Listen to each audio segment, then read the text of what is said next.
చేరవచ్చిన మీ అందరికీ ప్రభు అయిన క్రీస్తునామములో నా శుభాలు వందనాలు. ప్రభునందు ప్రియమైన దేవుని వారలారా, దేవుడు ఈ విశ్వాన్ని చేశాడు, ఈ ప్రకృతిని చేశాడు. ప్రకృతిలో మనకి బ్రతుకునిచ్చాడు. ఈ బ్రతుకులో మనం బ్రతకడానికి కావలసిన సమస్త పదార్థాలని ప్రకృతిలో పెట్టాడు. పెట్టిన దేవుడు తిరిగి ఎలాగైతే మనల్ని పుట్టించాడో, ఎంత పరిశుద్ధంగా మనల్ని భూమి మీద పంపించాడో అదే పరిశుద్ధతతో తిరిగి రావాలని కోరుకున్నాడు. ఎన్నో కలలు కన్నాడు. మనను గురించి కన్న కలలు దావీదు గారు రాసుకున్న మాటల్లో మనం చూడగలిగితే, కీర్తన గ్రంథం 40వ అధ్యాయము 5వ వచనం చదివితే ప్రియులరా, కీర్తన గ్రంథం 40వ అధ్యాయము 5వ వచనం, యెహోవా నా దేవా, నీవు మా ఎడల జరిగించిన ఆశ్చర్య క్రియలను, మా ఎడల నీకున్న తలంపులు బహు విస్తారములు, వాటిని వివరించి చెప్పేదని అనుకుంటున్నా అవి లెక్కకు. దేవుడు ఏం చేశాడంట? మన పట్ల ఎన్నో తలంపులు కలిగి ఉన్నాడంట. ఎన్ని తలంపులు? లెక్కబెట్టలేనన్ని తలంపులు. మన కన్న బిడ్డల పట్ల మనం ఎన్నో తలంపులు కలిగి ఉంటాం. నా బిడ్డ అది అవ్వాలి, ఇది అవ్వాలని కదా, ఎన్నో ఆలోచనలు కలిగి ఉంటాం. భర్త పట్ల భార్య ఎన్నో తలంపులు, ఎన్నో ఆలోచనలు. నా భార్య ఎలా ఉండాలి, నా భర్త ఎలా ఉండాలని కలిగి ఉంటాం. దేవుడు కూడా మన పట్ల ఎన్నో తలంపులు పెట్టుకుంటే, దేవుని తలంపుల్లోనికి వెళ్ళి ఆలోచించే మనుషులు ఎక్కడున్నారు చెప్పండి? దేవుడు ఎన్నో ఆలోచనలు పెట్టి నన్ను పుట్టించాడనే ఆలోచన లేదు మనుషులకి. నా భార్యను మెప్పించాలి, భర్తను మెప్పించాలి, పిల్లలను మెప్పించాలి, తల్లిదండ్రులను మెప్పించాలి, ఫ్రెండ్స్ని మెప్పించాలి, అధికారులను మెప్పించాలి అనుకొని వాళ్ళ తలంపుల్లోకి వెళ్ళాలనుకుంటున్నారు తప్ప, దేవుడు నా పట్ల ఎన్నో తలంపులు కలిగి ఉన్నాడని ఎరిగిన భక్తులు కనపట్ల, అరుదుగా కనపడతారు అక్కడక్కడ. అవి లెక్కకు మించి, అంటే లెక్క పెట్టలేనన్ని ఆలోచనలతో పుట్టించి ఎన్నో ఆశ్చర్యక్రియలు చేశాడంట మన పట్ల. ఏం చేశాడు ఆశ్చర్యక్రియలు మన పట్ల చెప్పండి? మీ జీవితంలో దేవుడు చేసిన ఆశ్చర్యక్రియ ఒకటి చెప్పండి ఎవరన్నా? చెప్పండి. పాపము నుంచి క్రియలు కదా, చాలా చేశాడు కదా. శ్వాస పీల్చటం, వదలటం మనకు తెలిసి జరుగుతుందా, తెలియక జరుగుతుందా? ఇది ఆశ్చర్యం కాదా? గుండె నిమిషానికి 72 సార్లు కొట్టుకోవటం ఆశ్చర్యమేనా? నువ్వు లెక్క పెడుతున్నావా? లెక్క పెట్టుకుంటేనే కొట్టుకుంటుంది అన్నాడు అనుకో దేవుడు, లెక్క మర్చిపోతాం, ఏదో ఒక రోజు అయిపోతాం కదా. లెక్క తప్పితే నీ గుండెలు అయి తప్పిద్ది అన్నాడు అనుకోండి, ఎప్పుడో తప్పిపోయేది. ఈ వయసు దాకా మనం బతికేవాళ్ళం కాదు. నిద్రలు ఎవరు లెక్క పెడతారు? అమ్మ పడుకుంటే నాన్న లెక్క పెట్టాలి, నాన్న పడుకుంటే అమ్మ లెక్క పెట్టాలి, పిల్లలు పడుకుంటే తల్లిదండ్రులు లెక్క పెట్టాలి అన్నాడు అనుకోండి, ఈ లెక్కలతోనే జీవితం సరిపోద్ది కదా. మన గుండె చప్పుడు మనం లెక్క పెట్టుకుంటామా? పిల్లల గుండె చప్పుడు లెక్క పెడతామా? లెక్క పెట్టలేము. చాలా ఇలా ఆలోచిస్తే ఒక్కొక్కటి ఎన్నో ఆశ్చర్యక్రియలు జరిగించాడంట, ఎన్నో తలంపులు కలిగి ఉన్నాడంట. అవి లెక్కకు మించిన విస్తారమైన తలంపులు కలిగి ఉంటే, దేవుని తలంపులు ఎవరికి అర్థం కావట్లేదు. మన ఆలోచన, మన తలంపులు, మన బంధువుల తలంపులు, భార్యాభర్తల తలంపులు, వీటితోనే ఫిక్స్ అయిపోయాము, బిజీ అయిపోయాం. ఇంకా వేరే తలంపులు వచ్చే అవకాశం లేకుండా ఫుల్ఫిల్ చేసుకున్నాం మైండ్ అంతా. మరి ఆయన ఆలోచనల పరిస్థితి ఏంటి? ఆయన ఆలోచనల ప్రకారంగా మనం బతకపోతే మన పరిస్థితి ఏంటి? పిల్లలు మన ఆలోచనల ప్రకారంగా బ్రతకపోతే తల్లిదండ్రుల పరిస్థితి ఎలా ఉంటుంది? వీడు ఎలా చేస్తాడని, ఈ అమ్మాయి ఎలా చేసిద్దని నేను అనుకోలేదని తల్లిదండ్రులు కూడా పిల్లల్ని బట్టి మనస్తాపాన్ని చెంది మెంటలు ఎక్కినోళ్ళు ఉన్నారు. విరక్తి కలిగి సూసైడ్ చేసుకున్న తల్లిదండ్రులు ఉన్నారు కదా. ఇలాంటి పరిస్థితుల్లో దేవుని తలంపుల్లోకి వెళ్ళాలి అనే ఆలోచన ఎవరికీ లేదండి. మన గురించి చాలా రాసుకున్నాడు ఆయన, ఎన్నో తలంపులు కలిగితే ఎన్నో రాసుకున్నాడు. ఏమి రాసుకున్నాడు? ఎఫెసీ పత్రిక 2:10 ఏమి రాసుకున్నాడంట? ఎఫెసీలకు రాసిన పత్రిక 2వ అధ్యాయం 10వ వచనం, మరియు వాటి యందు మనము నడుచుకొనవలెనని దేవుడు ముందుగా ఏంటి ముందుగా, మనకంటే ముందుగా ఏమి సిద్ధపరిచాడంట? మంచి పనులు సిద్ధపరిచాడు. సత్ అంటే మంచి, క్రియ అంటే పని.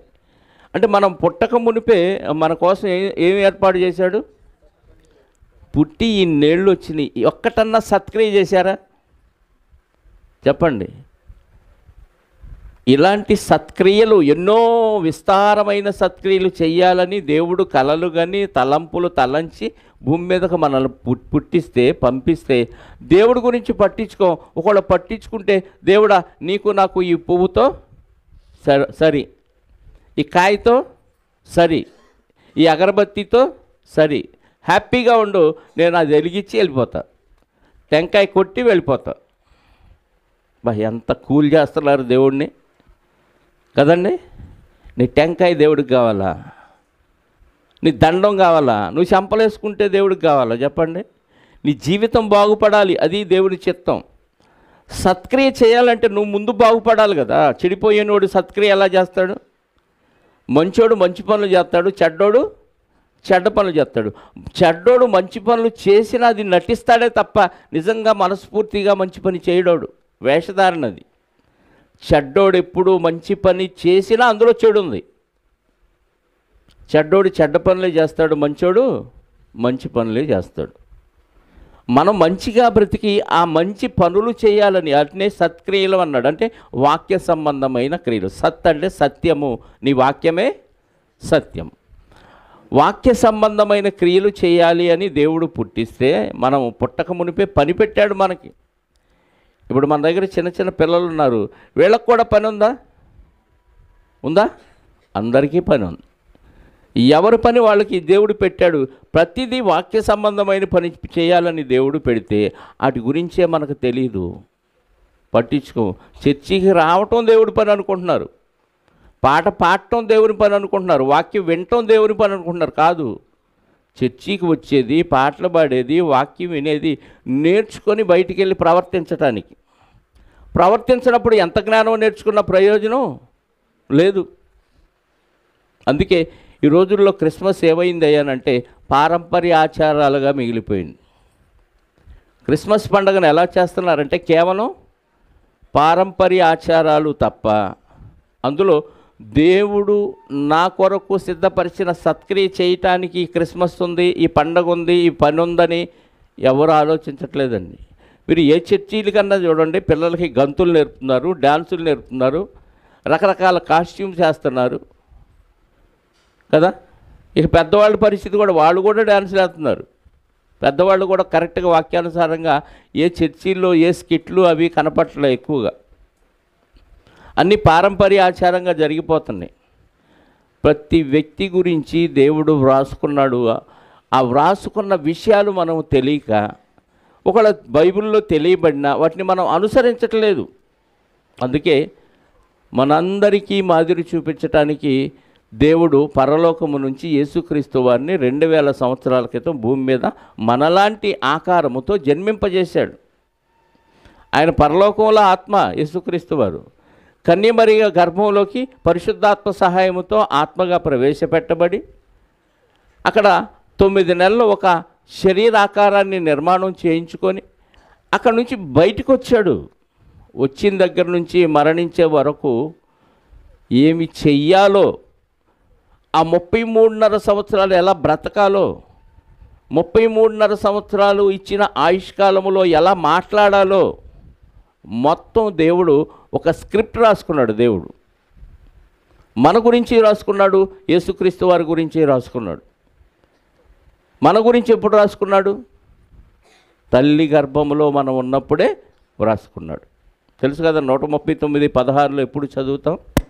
నేను పిండమునై ఉండగా నీ కన్నులు నన్ను చూచెను, నియమింపబడిన దినములలో ఒక దినమైనా కాకమునిపే నా దినముల నీవు నీ గ్రంథములో లిఖితములాయను అన్నాడు. అంటే వ్రాయబడినవి, మన ఆయుష్కాలం అంతా రాయబడినాయి. ఆయుష్కాలంలో నువ్వేం చేస్తావో కూడా రాసేసాడు. కానీ ఏమి చెయ్యాలో అనేది తలంపుల్లో ఉంది దేవుడి దగ్గర. కానీ చేయటలేదు కాబట్టి, అందరూ దేవుడు చెప్పిన సత్క్రియ చెయ్యలేదు కాబట్టి, అందరూ చెయ్యకపోవటం వల్ల పాపాన్ని కొని తెచ్చుకున్నారు కాబట్టి, అందరినీ పవిత్రపరచాలంటే ఏం చెయ్యాలి అని దేవుడు ఎప్పుడు ఆలోచించాడో తెలుసా? దేవుడికి భవిష్యత్తు జ్ఞానం తెలుసండి. దేవుడికి ఏం తెలుసు? భవిష్యత్తు జ్ఞానం తెలుసు. అందుకే ఆయన్ని 2000 సంవత్సరాల క్రితం భూమి మీదకు పంపించాడు, భవిష్యత్తు జ్ఞానాన్ని బట్టి. అంటే అందరూ చెడిపోతారా? అందరూ దేవుడి ఆలోచనలోకి వెళ్ళరు. అందరూ దేవుడి మాటని ధిక్కరిస్తారా? ధిక్కరిస్తారు. అందుకే అందరికీ ప్రాయశ్చిత్తాన్ని చేయటానికి, అందరినీ పరిశుద్ధపరచడానికి దేవుడు, భవిష్యత్తు ఎరిగిన దేవుడు ఎప్పుడు నిర్ణయించాడంటే ఆయన పంపించాలని పేతురు గారు రాసిన పత్రిక 1వ అధ్యాయము 20-21 వచనాలు. పేతురు గారు రాసిన పత్రిక 1వ అధ్యాయము 20-21 వచనాలు.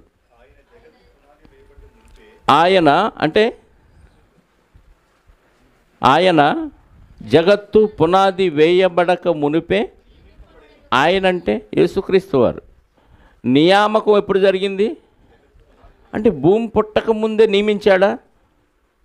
భూమి పుట్టలేదు, 6 దినాల సృష్టి జరగలేదు, అందులో మనిషిని తయారు చేయలేదు, ఒక మనిషి నుంచి కోటాను కోట్ల మనుషులు పుట్టలేదు. ఆ పుట్టకముందే ఏం చేశాడు దేవుడు? యేసుక్రీస్తు వారిని నువ్వు ఉండ ఇక్కడ, నిన్ను నియమించాను అని చెప్పాడు దేవుడు. ఆయన జగత్తు పునాది వేయబడక మునిపే నియమింపబడెను కానీ, తనను మృతులలో నుండి లేపిన, తనకు మహిమనిచ్చిన దేవుని ఎడల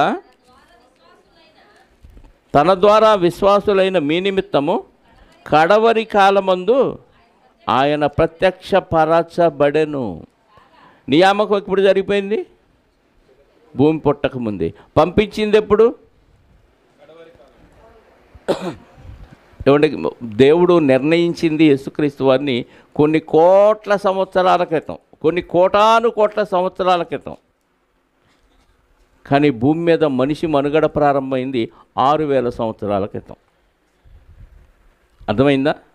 కొన్ని కోటాను కోట్ల సంవత్సరాల క్రితం ఈ దేవుడు యేసుక్రీస్తు వారిని భూమి మీదకి పంపించాలి అనుకున్నాడు. భూమి తయారైనా పంపించలేదు. భూమి మీద మనుషులు పాపంతో పెట్టరేగిపోతున్నా పంపించలేదు. యుగముల సమాప్తి యందు పంపించాడంట. ఎప్పుడు వచ్చాడని ఉంది అక్కడ? కడవరి కాలము, యుగముల సమాప్తి, దినముల అంతము. ఈ పదాలన్నీ ఒకే విషయాన్ని తెలియజేస్తున్నాయి. అపోస్తల కార్యాల గ్రంథం 2వ అధ్యాయము 23వ వచనం. అపోస్తల కార్యాల గ్రంథం 2వ అధ్యాయము 23వ వచనం. దేవుడు నిశ్చయించిన సంకల్పమును, అంటే సంకల్పాన్ని నిశ్చయించేశాడు. మనుషులందరూ పాపం చేస్తారు అంటే భవిష్యత్తు చూశాడు. మనుషులందరూ ఎలా అయిపోతారో, భూమి మీదకి వెళ్ళి ఎవరు నా ఆలోచనలో ఉండరు, వాళ్ళ ఆలోచనలోనే వాళ్ళే ఉండిపోతారు, ఎవడిష్టం వచ్చినట్టుగా వాడు బ్రతుకుతాడు, మొత్తం అందరూ నా మాటలు ధిక్కరించి పాపం చేస్తారని భవిష్యత్తును ఎరిగిన దేవుడు ఏం చేశాడంట? ఆయన భవిష్యత్తు జ్ఞానమును బట్టి అనుసరించి ఈ కడవరి దినాల్లో అప్పగించేశాడు మనకి. ఈయనను మీరు సిలువ వేసి చంపేశారు అంటున్నాడు ఆ తరములో ఉన్నవారి గురించి. అంటే పంపించింది ఎప్పుడు? ఇన్ని కడవరి దినాల్లో. ఆలోచించింది ఎప్పుడు? జగత్తు పునాది వేయబడక మునిపే. అంటే యేసుక్రీస్తు వారు భూమి మీదకి వచ్చి ఎలా చనిపోవాలో దేవుడు ఎప్పుడో ఆలోచించి కడవరి దినాల్లో భూమి మీదకి పంపించాడు. హెబ్రీ పత్రికలో కూడా ఉంటుంది ఈ మాట. 9వ అధ్యాయము 26వ వచనం కూడా చూడండి. హెబ్రీ పత్రిక 27 చూడండి చాలు. 26, 27. అట్లయిన ఎడల జగత్తు పునాది వేయబడినది మొదలుకొని, అంటే ప్రతి తరంలో పాపులు ఉన్నారు, ప్రతి తరంలో ఆయన వచ్చి బలైపోవాలా? అవసరం లేదు. ఆయన అనేక పర్యాయాలు శ్రమ పడవలసి వచ్చును. అయితే ఆయన యుగముల సమాప్తి యందు, ఇందాకేం చదివాం, కడవరి కాలమందు అన్నాడు. ఇక్కడ ఏమంటున్నాడు?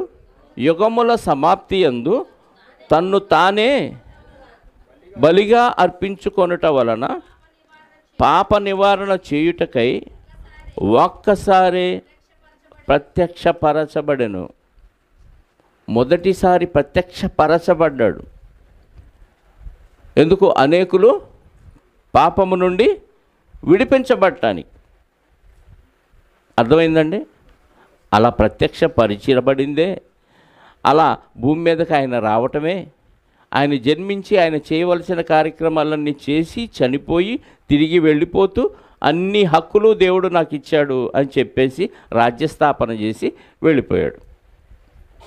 దీని గురించి ఈ విషయాలన్నిటి గురించి దేవుడు ఆదికాండము నుంచి మలాకి గ్రంథం వరకు, అంటే 39 పాత నిబంధనలోని పుస్తకాల అన్నిటిలో యేసుక్రీస్తు వారు భూమి మీదకి వచ్చినప్పుడు ఏమేమి చెయ్యాలో, ఏం జరుగుతాయో అని రాయించాడు. మీకు అర్థమైందా? జగత్తు పునాది వేయబడక మునిపే ఆయన్ని నియమించాడు. యుగముల సమాప్తి యందు పంపిస్తానన్నాడు. ఇప్పుడు ఆల్రెడీ పంపించేసి 2000 సంవత్సరాలు అయింది. ఈ పంపించక ముందు ఆయన ఎప్పుడు వస్తాడు, ఎలా వస్తాడు, వచ్చేటప్పుడు సూచనలేంటి, ఏమేమి జరుగుతాయి, ఎక్కడ ఏ కార్యక్రమాలు చేస్తారు, ఆయనకి మనుషులు ఏం చేస్తారు, అసలు ఆయనకి సంబంధించిన ప్రతి విషయాన్ని దేవుడు వ్రాయించేశాడు. బైబిల్లో వ్రాయించి అవన్నీ లిఖితము చేయించి గ్రంథస్థం చేయించి ఆ జనాలు ఎవరైతే యూదులు ఉన్నారో వాళ్ళకి ఇచ్చేసినా ఆయన వచ్చినప్పుడు ఆయన్ని గుర్తించలేదు. ఆయన వచ్చినప్పుడు ఆయన్ని ఈయనే ఆయన అన్న విషయం గుర్తించలేదు. అందుకే ఆయన చనిపోయి తిరిగి లేచి వెళ్ళిపోయే ముందు శిష్యులతో ఒక మాట చెప్పాడు. లూకాసు వార్త 24వ అధ్యాయము 48వ వచనం. లూకాసు వార్త 24వ అధ్యాయము 48వ వచనం.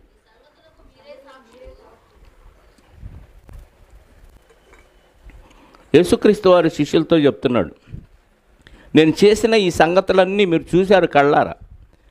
ఈ సంగతులన్నిటికీ మీరే సాక్షులు. ఇదిగో నా తండ్రి వాగ్దానము చేసినది మీ మీదకు పంపుచున్నాను. మీరు బయట నుండి శక్తి పొందు వరకు, పైనుండి శక్తి పొందు వరకు పట్టణములో నిలిచి ఉండుడని వారితో చెప్పాను. ఆయన 48 చదివింది. 24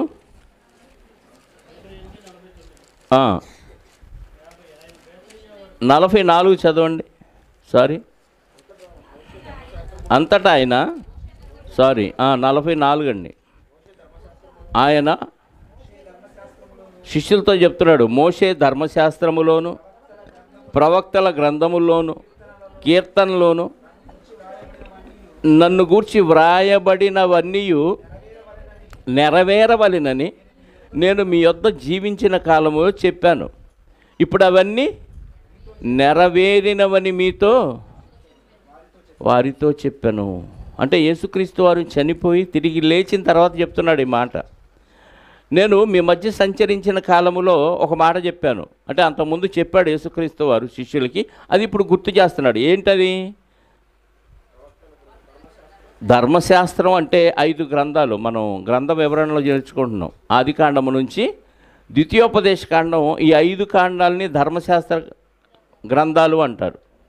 అంటే 5 కాండాల్లో నన్ను గూర్చి వ్రాయబడింది. ఇంకా ఎక్కడ రాయబడిందంట? ప్రవక్తల గ్రంథాలు. అంటే మిగతావన్నీ ప్రవక్తల గ్రంథాలే ప్లస్ కీర్తనల గ్రంథం. అంటే టోటల్గా ఈ 39 పుస్తకాల్లో నన్ను గూర్చి వ్రాయబడినవి నెరవేరాలి, నెరవేర్చడానికే నేను వచ్చానని మీతో చెప్పాను కదా శిష్యులారా. ఇప్పుడు చనిపోయి తిరిగి లేచి వెళ్ళిపోతే ఏమంటున్నాడంటే అన్నిటినీ నెరవేర్చాను, నెరవేరినవని మీతో చెప్పుచున్నాను అన్నాడంటే, దేవుడు యేసుక్రీస్తు వారు భూమి మీదకి వచ్చి ఏం చేయాలన్న విషయాలు ఆదికాండము నుంచి మలాకీ గ్రంథం వరకు ప్రతి గ్రంథంలో వ్రాయించాడా? చెప్పండి, వ్రాయించాడా?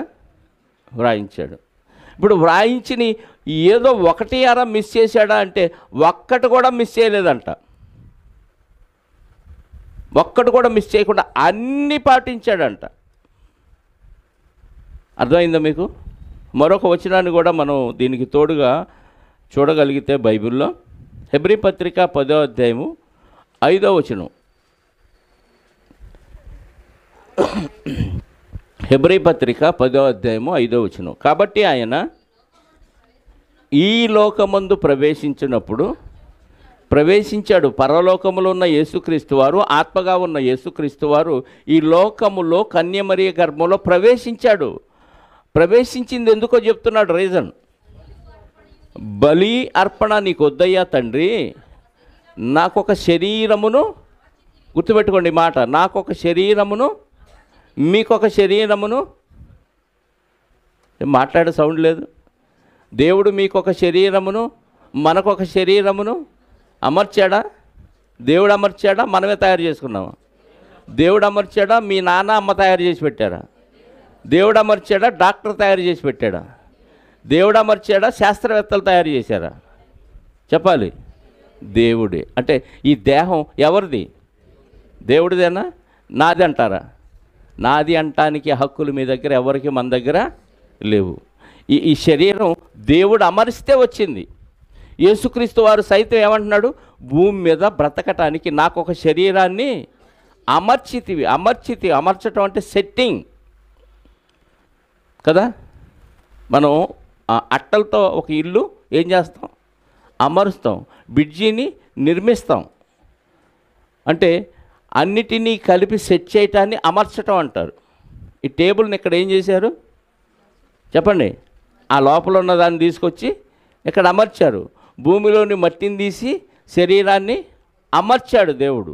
ఇప్పుడు యేసుక్రీస్తు వారు కూడా భూమి మీద బ్రతకాలి, యేసుక్రీస్తు వారు కూడా భూమి మీద పనిచేయాలంటే ఆయనకి ఏం కావాలి? శరీరం కావాలి కదా. ఈ శరీరముతో పని చేయాలి. ఏం పని చేయాలి? ఆయన ఏదైతే వ్రాసుకున్నాడో అది చేయాలి. అది చేయటానికి శరీరాన్ని దేవుడు అమర్చాడు.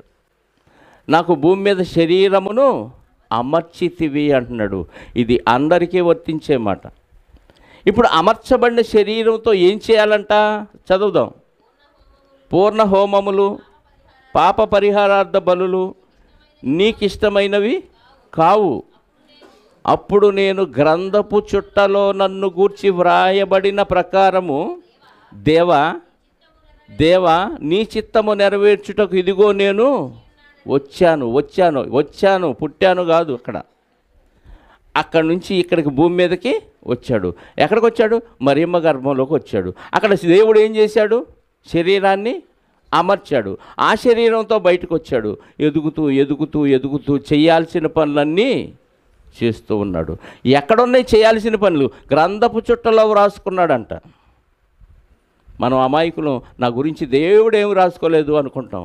ఒకవేళ అంటే దేవుడిని ఏమంటామంటే, దేవుడు రాసిన విధి వ్రాతను ఎవడో ఆయన రాశాడు, నా బతుకు ఎలా తగలడింది అంటాం.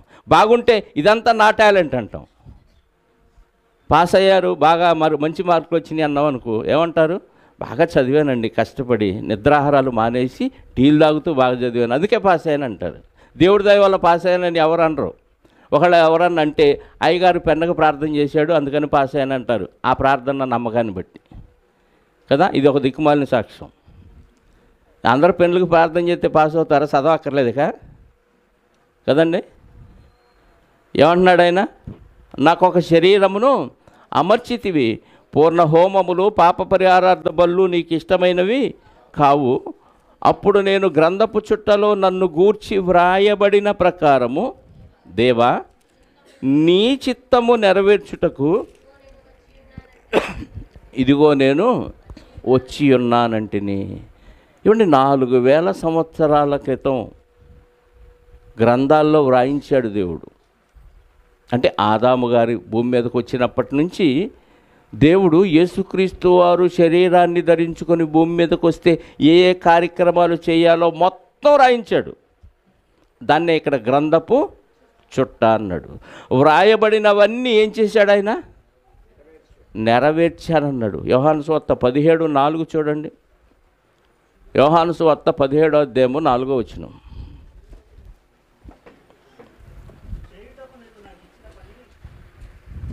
అందరూ తీయండి. యోహాను సువార్త 17వ అధ్యాయము 4వ వచనం. చేయుటకు నీవు అంటే దేవుడు యేసుక్రీస్తు వారైన నాకు ఇచ్చిన పని అంటున్నాడు. భూమి మీద దేవుడు నాకు ఇచ్చిన పని భూమి మీద నేను సంపూర్ణంగా నెరవేర్చి తిని అంటున్నాడు. భూమి మీద నిన్ను మహిమపరచితిని కదా. పూర్వం నీ దగ్గర ఎట్టి మహిమ ఉండేనో ఇప్పుడు నన్ను ఆ మహిమతో నన్ను నీ యొద్ద మహిమపరచు అంటున్నాడు. అంటే ఒకప్పుడు మహిమలో ఉన్నాడు దేవుని దగ్గర, ఇప్పుడు ఆ మహిమను విడిచి భూమి మీదకి వచ్చాడు, శరీరాన్ని ధరించుకున్నాడు. శరీరముతో ఏం చేయాలంటే దేవుడు గ్రంథపు చుట్టలో ఈ శరీరంతో నువ్వేం చేయాలో రాసుకున్నాడు. వ్రాసుకున్న ప్రకారంగా శరీరాన్ని నడిపించాడు. శరీరం ఏమో అలా నడవద్దు, వేరే విధంగా నడువు అంటది. ఈయనేమో దేవుడు రాసుకున్నాడు, నేను అలాగే నడిపించాలని నడిపించాడు శరీరాన్ని. ఇప్పుడు శరీరం మీద అధికారులు ఎవరంటే నీ ఆత్మ. నీ శరీరం మీద నీ ఆత్మకు అధికారం ఉంది. శరీరము చెప్పిన మాటలు వినకూడదు, మోసపోతావు. నిన్ను నరకానికి తీసుకెళ్ళే ఒక సాధనంగా మార్చుకున్నాం దాన్ని మనం. ఈ రెండు ఎప్పుడు ఒకదానికొకటి వ్యతిరేకం. గలతీ పత్రికలో ఉంటుంది కదా 5వ అధ్యాయంలో, శరీరము ఆత్మకు 16వ వచనం కదా. గలతీ పత్రిక 5వ అధ్యాయము 5:16. నేను చెప్పున్నదేమనగా రక్తం ఆత్మానుసారముగా నడుచుకోండి, ఆత్మ చెప్పినట్టుగా నడుచుకోండి, అప్పుడు మీరు బాగుపడతారు. శరీర ఇష్టాన్ని మీరు నెరవేర్చరు. శరీరం ప్రార్థనకు వద్దు, పనికి బాగుంటుంది. చిన్న తలనొప్పి వస్తే వద్దులే, ఈ పూట ఏం పోతావు, సెలవు పెట్టి అంటది. అదే పనికైతే సెలవు లేదు గెలవలేదు, తలకాయ నొప్పి పడుతున్నా తీసుకెళ్ళి అక్కడ పనిలో పెట్టి అంటది కదా. శరీరం ఏమంటుంది చెప్పండి? 4 రాళ్ళు వెనకేసుకుంటుంది, అవసరమైతే కిడ్నీలో కూడా వేసుకోమంటుంది. ఆత్మ ఏమో దేవుడు పని చేయి, దేవుడు నీ గురించి రాసుకున్నాడు, ఎన్నో తలంపులు కలిగి ఉన్నాడు, ఎన్నో ఆలోచనలు కలిగే నీ దేహాన్ని ఇచ్చాడు, నీ పట్ల ఎన్నో ఆశ్చర్యకార్యాలు చేశాడు అంటది ఆత్మ. ఆత్మానుసారంగా మనం నడుచుకుంటే శరీరేచ్ఛలను నెరవేర్చరు. యేసుక్రీస్తు వారు ఆత్మానుసారంగా నడుచుకున్నాడు, శరీర ఇష్టాన్ని నెరవేర్చలా. ఆత్మ ఏది చెబితే దాని ప్రకారంగా శరీరాన్ని నడిపించాడు. కింద శరీరము ఆత్మకును, ఆత్మ శరీరమునకును విరోధముగా అపేక్షించుడంటే కోరుకుంటుంది, ఇష్టపడిద్ది కదా. శరీరం ఆత్మ రెండు ఎప్పుడు గొడవ పడతా ఉంటాయి. ఆత్మ సిద్ధమే కానీ శరీరం బలహీనం అన్నాడు ప్రభువారు. అయినా శరీరాన్ని ఈడ్చుకెళ్ళాడు, తీసుకెళ్ళు శిలువ మీదకి, ఓకే అన్నాడు. ఆత్మకు శరీరానికి అస్సలు పడదు, కానీ ఆత్మానుసారంగా శరీరాన్ని వంచాడు. అందులో కష్టం ఉంది, ఆ కష్టంలో ఆయనకి ఇష్టం ఉంది. ఆదికాండం నుంచి గ్రంథపు చుట్ట అంటున్నాడు, అందులో దేవుడు రాసుకున్న ప్రకారంగా ఆయన ఏం చేశాడంట? అన్నిటినీ నెరవేర్చాడు. కొన్ని మాటలు మనం బైబిల్లో చూద్దాం. ఆదికాండము ఆయన గురించి ఎక్కడెక్కడ ఏమి రాయబడిందో కొన్ని, ఆయన గురించి వ్రాయబడినవన్నీ మనం ఆలోచించాలంటే ఒక 10-15 ఎపిసోడ్లు అవుతాయి తెలుసా. ఆయన గురించి మనం వ్రాయబడినవన్నీ మనం ధ్యానించాలంటే 10-15 గంటలు మనం మాట్లాడుకోవచ్చు. అన్ని విషయాలు దేవుడు ఆయన గురించి రాస్తే అన్నిటినీ తక్కువ సమయంలో నెరవేర్చాడు. అది గొప్ప విషయం. మనలాగా 60-70 ఇవ్వలేదు. ఆయనకి ఇచ్చిన ఆయుష్కాలమే 33.5 సంవత్సరాలు. ఈ కొద్ది పీరియడ్లో అన్నీ నెరవేర్చాడా? 1-6 తప్పొచ్చుగా, అది కూడా లేదు అసలు. సంపూర్ణముగా నెరవేర్చి నిన్ను భూమి మీద మహిమపరిచాను అంటున్నాడు. ఆదికాండం 3వ అధ్యాయము, ఆదికాండం 3వ అధ్యాయము 15వ వచనం చూడండి. ఆది దంపతులు ఇద్దరు దేవుడు తినవద్దన్న వృక్షఫలాలు తిన్నారు. తిన్న తర్వాత దేవుడు అందరినీ శపిస్తూ ఉన్నాడు. ఇప్పుడు సర్పంతో అంటున్నాడు,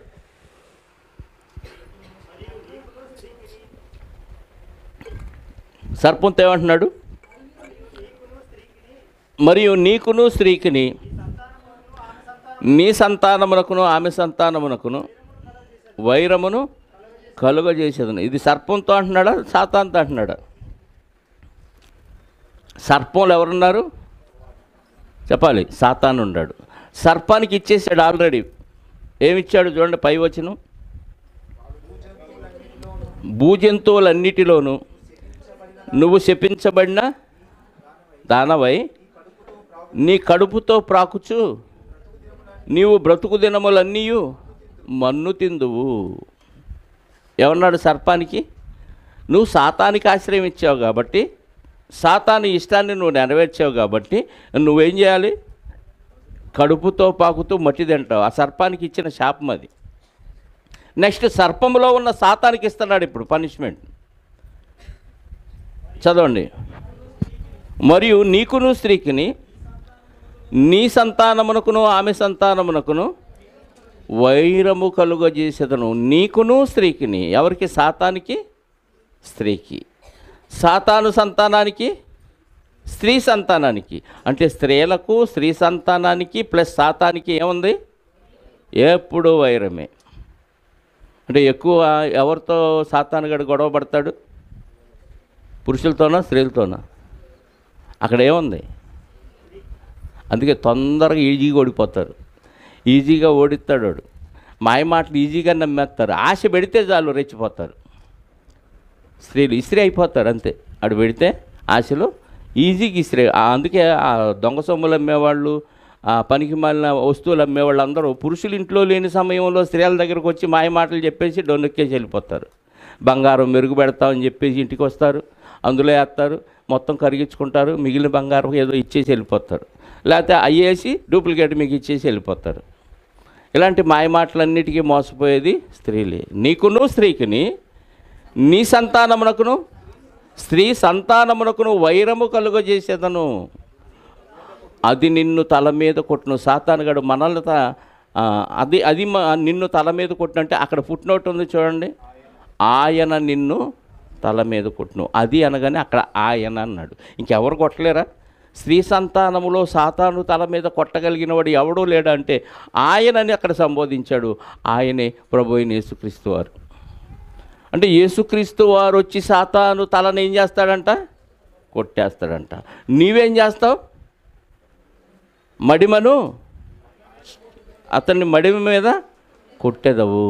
అంటే సాతానుగాడు ఏం చేస్తాడంటే ఆయన అడుగు జాడల్ని తప్పించడానికి చూస్తాడు. స్త్రీ సంతానం యొక్క అడుగుజాడలన్నీ నడిపించే విధానంలో రాంగ్ రూట్లో నడిపిస్తాడు. అందుకే దేవుడు తలంపుల్లోకి మనం వెళ్లకుండా సాతాను తలంపుల్లోకి వెళ్ళిపోతూ వాడు చెప్పినట్టుగా నడిచేస్తున్నాం. దేవుడు చెప్పినట్టు నడవట్లా. దేవుడు అసలు నా గురించి ఎంత ప్రణాళిక వేశాడన్న ఆలోచనే మనకు రానివ్వడు. నువ్వు పుట్టింది దేహాన్ని సుఖపెట్టడానికి, నువ్వు పుట్టింది అనుభవించటానికి అంటాడు అంతే. ఆయన వచ్చి తల మీద కొట్టే వరకు ఆడిని జయించిన వాళ్ళు ఎవరు లేరు సరిగ్గా. ఆడేమో అందరి మడిమల్ని ఏం చేశాడు? కొట్టాడు. సాతాను అందరి నడకల్ని కొట్టేశాడు. దేవుడు ఏర్పాటు చేసిన మార్గంలో నడవకుండా దారి మళ్ళించాడు, నడక మార్చాడు. అది నిన్ను తల మీద కొట్టును. ఆయన వచ్చి నిన్ను చితగొడతాడు తల మీద. నువ్వేం చేస్తావంటే స్త్రీ సంతానంలో వాళ్ళందరినీ ఏం చేస్తావు? మడెం మీద కొడతాడు. చివరికి ఆ స్త్రీ సంతానంలో నుంచి వచ్చిన యేసుక్రీస్తు వారి నడవడికను కూడా కొట్టేయాలని చూశాడు. తెలుసు కదా, మత్తయి సువార్త, లూకా సువార్త 4వ అధ్యాయంలో ఏముంది? 40 దినాలు అరణ్యములో ఆయన ఏం చేశాడు? శోధించాడంటే ఈ 40 దినాలు ఆయన దేవుని మాట వినకుండా చెడగొట్టడానికి ఎన్నో ప్రయత్నాలు చేశాడు. ఆయన నడవడికను చెడగొట్టడానికి చూశాడు. అది మాత్రమే కాక మళ్ళీ 3 ఆశలు చూపించాడు. శరీరాశ, నేత్రాశ, జీవపడంబం. ఈ రాళ్ళను రొట్టెలు చేసుకొని తిను అన్నాడు. ఏమన్నాడు? నువ్వు దేవుని కుమారుడు అయితే ఈ రాళ్లను రొట్టెలు చేసుకొని తిను అన్నాడు. అంటే దేవుడి ఆజ్ఞను ఆయన కోసం ఉపయోగించుకునే విధంగా, సొంతానికి వాడుకునే విధంగా ప్రేరణ ఇచ్చాడు. మనిషి ఆకలి కోసం ఎంత ఘోరమైనా చేస్తాడు కదా. ఇప్పుడు 40 రోజులు ఉపవాసం ఉండి ఆకలి మీద ఉన్నాడు, ఈయన దగ్గర శక్తులు ఉన్నాయి, ఆ సంగతి అపవాదిగాడికి తెలుసు. ఇప్పుడు ఈయన శక్తుల్ని ప్రజలకు వాడాలి, అది దేవుని సంకల్పం, కానీ సొంతానికి వాడుకోకూడదు. ఇప్పుడు సొంతానికి వాడుకునే విధంగా వాడు ఏం చేశాడు? ప్రేరణ ఇచ్చాడు. అంటే దేవుడు ఏ ఉద్దేశంతో ఈయన పుట్టించాడో దాన్ని పక్కకు నెట్టడానికి ట్రై చేశాడు. ఈ రాళ్లను రొట్టెలు చేసుకొని తినన్నాడు. మనిషి రొట్టె వలన మాత్రం కాదు కానీ దేవుని నోట నుండి వచ్చే ప్రతి మాట వలన జీవిస్తాడని చెప్పేశాడు. సత్యాన్ని ప్రకటించాడు యేసుక్రీస్తు వారు. అంటే నడవడికలో ఏమాత్రం మార్పు రాలేదు. తర్వాత ఏమన్నాడు? ఎత్తైన పర్వతం మీదకు తీసుకెళ్ళాడు. ఇక్కడ నుంచి దూకు, నీ పాదం ఎప్పుడు రాతికి తగులకుండా దేవదూతలు వచ్చి నిన్ను పట్టుకుంటారని లేఖనాల్లో నీ గురించే వ్రాయబడింది. నీకే ప్రమాదం జరగదు. లేఖనం తప్పు కాదు, లేఖనం నిరర్థకం కాదు కదా. లేఖనాల్లో దేవుడు రాయించాడంటే ఈయన ఎక్కడి నుంచి పడిన దేవదూతలు వచ్చి పట్టుకోవాలి, కాబట్టి నీకు ప్రమాదం లేదు, దూకు అన్నాడు. ఈడు చెప్తే దూకాలా, దేవుడు దూకమంటే దూకాలా? అరే నువ్వు చెబితే నేను ఎందుకు దూకుతాను రా అని దేవుడి మాటే వినాలన్నాడు. మరలా ఏం చేశాడు? ఈ లోకరాజ్యాలన్నీ నాకు అప్పగించబడి ఉన్నవి, నువ్వు ఒకసారి నా పాదాలకు నమస్కారం చేస్తే నీకు ఫ్రీగా ఇవన్నీ ఇచ్చేసి వెళ్ళిపోతాను అన్నాడు. ఆశ, ఎంత ఆశ చూడండి. లోకం మొత్తం పెట్టుబడి పెట్టాడు, ఎర చూపించాడు, నడవడికను తప్పించాలని. ఈ ఉడతూపులకి చింతకాయలు రాలవన్నట్టుగా ఉంది ఆయన ప్రవర్తన. కానీ ఈ 3 ప్రయోగాలు అందరి మీద చేశాడు. అందరం పడిపోయాం. అందరి నడకను తప్పించేశాడు, అందరి మడిమల్ని కొట్టేశాడు, కాటేశాడు. నేను అస్సలు తప్పలేదండి, పుట్టినప్పటి నుంచి ఇప్పుడు దాకా రుజుమార్గంలోనే ప్రయాణం చేస్తున్నానని అనగలిగిన వాళ్ళు ఎవరు లేరు. అందరూ పాపము చేసి దేవుడు అనుగ్రహించే మహిమను పొందలేకపోయాను. అందరిలో మనం ఉన్నామా? చెప్పండి. అందరూ బాగుండాలి, అందులో నేనుండాలి కాదు. అందరూ చెడిపోయారు, అందులో నేను కూడా ఉన్నాను కదా. అందరూ పాపం చేశారు, అందులో నేను కూడా ఒకడిని, అంతే. అందరి నడకను కొట్టేశాడు. అతడు వచ్చి కొడతాడని చెప్పాడు ఇక్కడ ఆదికాండంలో. ఎవరు అతడు? ప్రభు అయిన యేసుక్రీస్తు వారి గురించి. ఆయన వచ్చి చితక మీద, తల మీద చితక కొడతాడని. ఎక్కడ కొట్టాడు? ఒకసారి చూడండి. హోషేయలో కూడా ఒక మాట చూద్దాం. హోషేయ గ్రంథం, ఇదే విషయాన్ని హోషేయ గారు కూడా ప్రవచించారు. హోషేయ గ్రంథం 13వ అధ్యాయము 14వ వచనం. హోషేయ గ్రంథం 13:14. అయినను పాతాళ వశములో నుండి నేను వారిని విమోచింతును, మృత్యువు నుండి వారిని, మృత్యు అంటే నిత్య నరకం, రెండవ మరణం, అది పాతాళములో ఒక భాగం కదా. నిత్య మృత్యువు నుంచి నేను వారిని రక్షింతును. ఓ మరణమా నీ విజయం ఎక్కడ? ఓ మరణమా నీ ముల్లెక్కడ?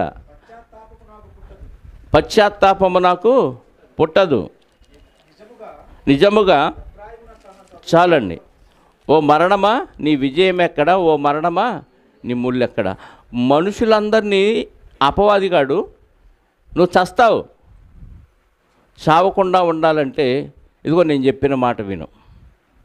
అబద్ధం అయినా సరే, తప్పైనా సరే, హత్య అయినా సరే నువ్వు బతకాలి, తినాలంటే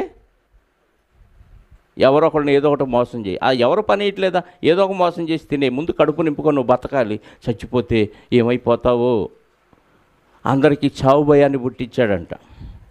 హెబ్రీ పత్రికలు అంటాడు కదా 2:14లో, హెబ్రీ పత్రిక 2:14 ఏమన్నాడు?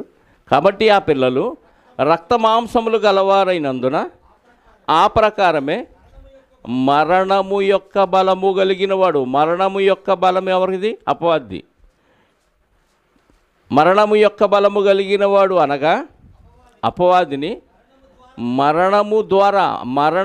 శరీర మరణము ద్వారా నశింపచేయుటకు జీవితకాలమంతా మనుషులందరూ మరణ భయము చేత అపవాదికి దాస్యానికి లోబడిన వారిని విడిపించుటకు ఆయన కూడా మనలాంటి మరణించే దేహముతో, రక్త మాంసాలు కలిగిన దేహముతో రావాల్సి వచ్చింది. అంటే మనం అందరం దేనికి భయపడిపోతున్నాం అంటే చావుకు భయపడిపోయి అపవాదికి దాసోహం అయిపోయి వాడు ఏది చెబితే అది వింటున్నాం, శరీరము కోరిక తీర్చుకుంటున్నాం. ఈ కోరికను రేకెత్తించింది ఎవడు? అపవాదిగాడు. కానీ యేసుక్రీస్తు వారికి కూడా రేకెత్తించాడు. ఆయన ఏ మాత్రం చెల్లించలేదు, ఆయన నడకలో ఏ మార్పు రాలేదు. చివరికి వాడిని ఏం చేశాడు? చితకదొక్కాడు. కొరింథీ మొదటి పత్రిక 15వ అధ్యాయము 54వ వచనం. కొరింథీ మొదటి పత్రిక 15:54. ఈ క్షయమైనది అక్షయతను ధరించుకున్నప్పుడు, ఈ మత్స్యమైనది అమర్త్యతను ధరించుకున్నప్పుడు విజయమందు మరణము మృంగి వేయబడెను. విజయము, క్రీస్తు విజయములో మరణం ఏమైపోయింది? ఆయన శరీరాన్ని ధరించుకుని భూమి మీదకి వచ్చింది ఎందుకు? మరణ భయము చేత దాస్యవనికి లోబడిన వారిని విడిపించి ఆ మరణాన్ని ఆయన విజయంతో మింగేయటానికి, అంటే నరకాన్ని ఆయన విజయంతో కొట్టిపడేశాడు. నరక భయం చేతే కదా అందరినీ లోపరుచుకున్నాడు అపవాదిగాడు. ఇంకా చనిపోతే నువ్వు నరకానికి వెళ్ళవు, చనిపోతే బ్రతుకుతావు, దేవుని దగ్గర ఉంటావు.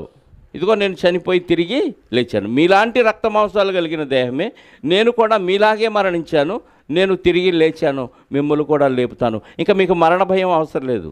చావంటే మీరు భయపడాల్సిన అవసరం లేదు. రెండవ మరణానికి అస్సలు భయపడాల్సిన అవసరం లేదు.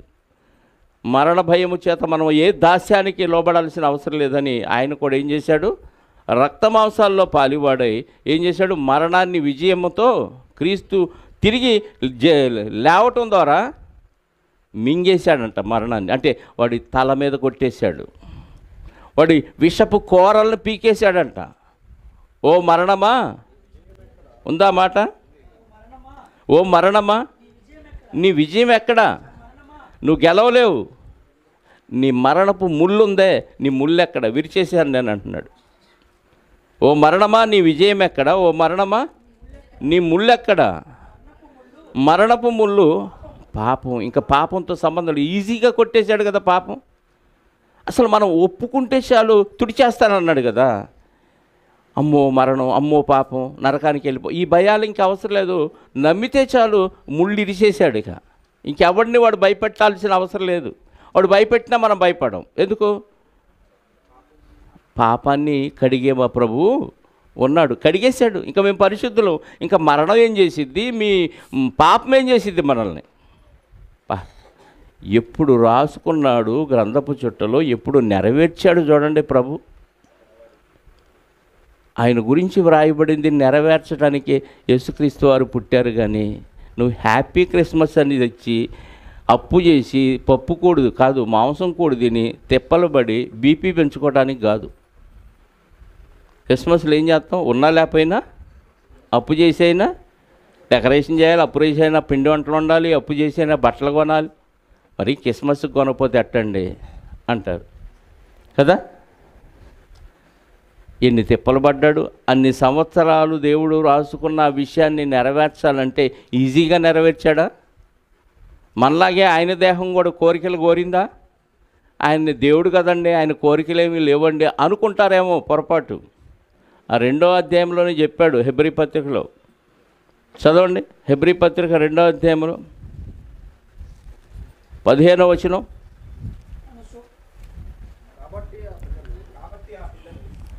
సారీ 18. తాను అంటే యేసుక్రీస్తు వారు శోధింపబడి, అంటే శరీరానికి ఏ శోధనలో లేవనుకుంటే పొరపాటు. 4:18 కూడా చదవండి, అదే హెబ్రీ పత్రిక 4:15. మన ప్రధాన యాజకుడు మన బలహీనతల యందు సహానుభవము మనకు బలహీనతలు ఉన్నాయి. శరీరం ఏది కోరితే దాన్ని చేయటం మన బలహీనత. తిండి అడిగితే తిండి పెడతాం, డ్రింక్ అడిగితే డ్రింక్ ఇస్తాం. అది ఏమడిగినా దేహానికి ఇది అపాయం చేసిద్దని తెలిసినా పోసేస్తాం అంతే. అందులో విషపురుగులు ఉన్నాయి, పురుగు మందులు ఉన్నాయి అని చెప్పినా ఇది అరుగుదలండి, బేవు అంటదండి, తాగేస్తూనే ఉంటాం. దేవుడి దయ వల్ల ఈ దగ్గామో కానీ అన్నీ మానేసా.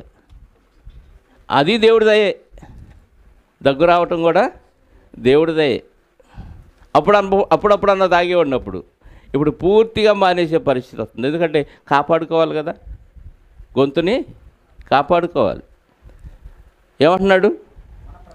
మన ప్రధాన యాజకుడు మనకున్న బలహీనతలేందో ఆయనకు కూడా మన వలె సహానుభావం లేనివాడు కాడంటే ఆయనకు కూడా బలహీనతలు వచ్చినాయి. ఆయన కూడా ఏం చేశాడు? సమస్త విషయములలో మనల్ని ఎలా అపవాదిగాడు శోధించాడో ఆయన కూడా శోధించాడు. కానీ ఆయన పాపము లేనివాడు కాబట్టి ప్రపంచ చరిత్రలో ఎన్ని శోధనలు వచ్చినా ఏది చెయ్యకుండా నిలబడి నిలదొక్కుని పరిశుద్ధుడుగా పుట్టి పరిశుద్ధుడుగా మరణించిన ఏకైక వ్యక్తి యేసుక్రీస్తు వారు. లోకాన్ని జయించటం కంటే దేహాన్ని జయించడం చాలా గొప్ప. లోకాన్ని జయించడం, ప్రపంచాన్ని జయించిన అలెగ్జాండర్ కంటే శరీరాన్ని జయించడం చాలా గొప్ప. శరీరం అంతటిని పక్కన పెట్టండి, చిన్న నాలుకని జయించడం చాలా కష్టం. ఇంకా ఏదన్నా తిట్టకూడదు అనుకొని తిట్టేసి నాలుక ఖర్చుకుంటాం. అనకూడదు అనుకున్నా కానీ జారిందంట. ఎక్కడి నుంచి జారిద్ది? సొల్లా జారటానికి. నువ్వు అనుకుంటేనే కదా నోట్లోంచి మాట వచ్చేది. నాలికను స్వాధీనపరుచుకోగలిగిన వాడు, సాధు చేయగలిగిన వాడు ఎవడు?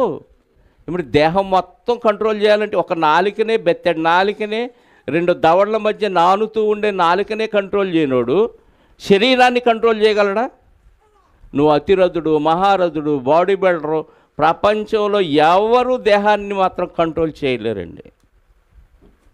అలాంటిది సమస్త విషయాల్లో మనవలే శోధింపబడినను ఆయన ఏం చేశాడంట? పాపము లేని, అంటే దేవుడు ఏం వ్రాసుకున్నాడో అదే చేశాడు తప్ప దేవుడు వ్రాయింది ఒక్కటి కూడా చేయలేదు. మనం ఈ రోజుకి దేవుడు వ్రాయని ఎన్ని చేసాం లెక్కేసుకోండి. మనం చేసినవి లెక్కకు మించి ఉన్నవి. దేవుడి తలంపుల కంటే మనం చేసినవి, వాక్య విరుద్ధంగా మనం ప్రవర్తించినవి లెక్కకు అవి లెక్కించేదని అనుకుంటున్నా లెక్కకు మించి ఉన్నాయి.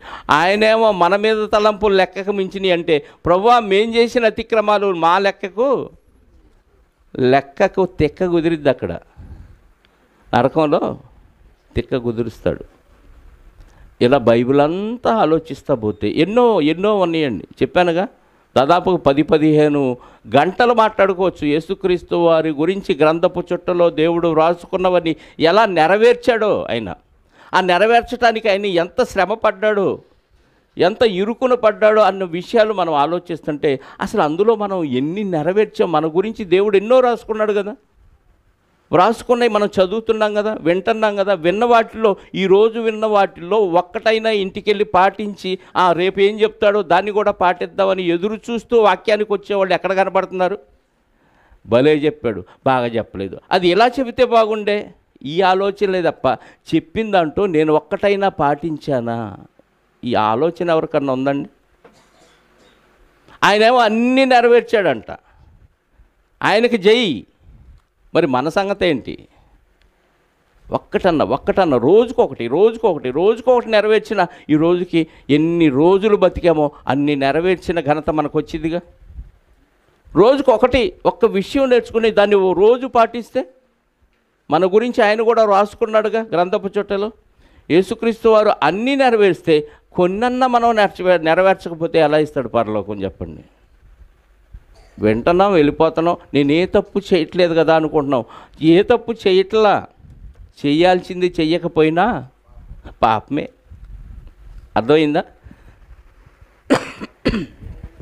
నేనే తప్పు చేయట్లేదు కాబట్టి నేను పరిశుద్ధురాలని నువ్వు అనుకుంటే పొరపాటు.